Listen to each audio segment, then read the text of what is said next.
Joey White here alongside Connor Newcomb for another edition of Baltimore Dodgers pregame. And Connor, last Saturday we had the homecoming doubleheader at Johns Hopkins University where the Baltimore Dodgers were able to pull out two big wins against the Rockville Express. Yeah, really got out on top early in Game 1, a 5-0 lead. Casey Gast had a great start through 6 innings. He gave up 2 runs, let up a couple base runners to start the 7th. Connor Grove came in, allowed those 2 to score, but 3 needed to score for the Express to tie the game, and that didn't happen. A nice play by Zach Seal over at first base ended the game, got the Dodgers that 5-4 Game 1 win, and then in Game 2, down 2-1 in the 7th, the first pitch, Jaron Shelby goes deep to tie it, and then Nick Ortega with the bases loaded walks it off. So a really big day for the organization, first of all, with that homecoming game at Johns Hopkins, a big ceremony before the game with the city council president throwing out the first pitch, but then getting both wins and now a half game out of a playoff spot, just big for the Dodgers. I was about to say, don't look now, but the Baltimore Dodgers are on a hot streak, won 5 of their last 7 games. They're going to try to get it done again today against the Gaithersburg Giants, and on the mound for the Dodgers,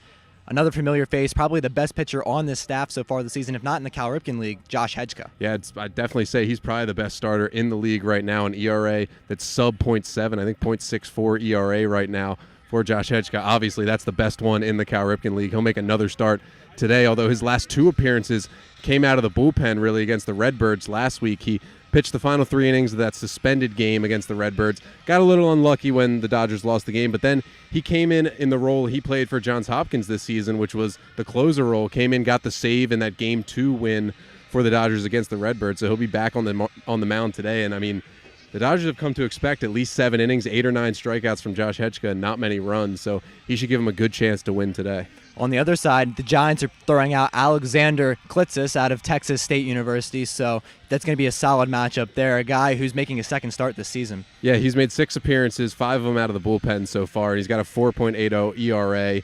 He hasn't really struggled with command, which has been really the good thing for Klitzis this season, although the ERA, as I said, is almost at 5. Only 2 walks to 13 strikeouts this season, so he's had good control, but the Dodgers need to look to get on him early. He throws a lot of strikes, so they need to try to take advantage of that, and only a couple runs could be enough for Josh Hedgeka and the Dodgers today. The Dodgers return to Joe Cannon Stadium trying to pick up another win at home. Make sure you stay tuned for the Gaithersburg Giants versus the Baltimore Dodgers. Joey White here for Baltimore Dodgers TV alongside Brandon McElwain. And Brandon, in Saturday's doubleheader, you had a really big day, particularly from the plate, 3 RBIs on 2 hits. What were you seeing out there from pitchers that you were able to connect and drive home runs for the Dodgers? We were getting a lot of guys on base, and we were putting guys in scoring position, so it was really just me being able to get a pitch I like and do something with it. We did a great job of getting into counts and making him throw a lot of pitches, so we were able to see what he had and get pitches right to drive. Also, not only with the bat, but then out in the field, made a couple nice diving plays. Our own Connor Newcomb tweeted you're trying to get a little respect from your wide receiver core. What's it like playing out there in that outfield at Johns Hopkins? It's a little bit more shallow, not as deep, not as wide, having to play defense out there. It's a really cool stadium. It's an awesome experience, awesome place to play, but being a little bit shorter, you can play in some, but then a couple of the balls kind of ended up going closest to the fence than I would expect. But, the center fielder was helping me out a lot. He was talking to me, and I was able to make a couple good plays on the ball.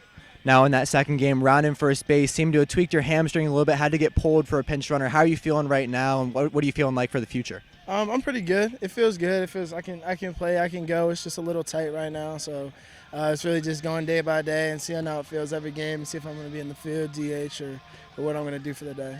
And right now the Dodgers are sitting a half game out of playoff contention. It would be the first time the Dodgers made the playoffs in their history. So what's the morale of the team right now? How are the guys feeling? We're feeling great. We keep improving. Every day it seems like we're playing a little bit better. We're coming together a little more as a team. So, as the season keeps going, we feel like we can do a lot of good things and make a playoff push. All right, thank you very much, Brandon. Appreciate it, man. Connor Newcomb here for Baltimore Dodgers TV with Dodgers outfielder Nick Ortega. And Nick, of course, the big hit in Game 2 on Saturday, got the walk-off. They walked Joey Ortiz intentionally to get to you in the bottom of the 7th inning. Did you come up with a little bit of a chip on your shoulder after the Express intentionally walked somebody in front of you? A little bit. I think it was a smarter move, to be honest, to get the double play, and the guy was pitching pretty well. But, anytime they want to get to you, you got to take it a little personally, and luckily I made him pay for it. And now you got a fastball on that 1-1 pitch, kind of caught a lot of the zone. Were you looking to jump on a fastball as soon as you got in the batter's box? Yeah, for sure. I was getting a lot of sliders that game. Every at bat, he threw me 2 or 3 in a row.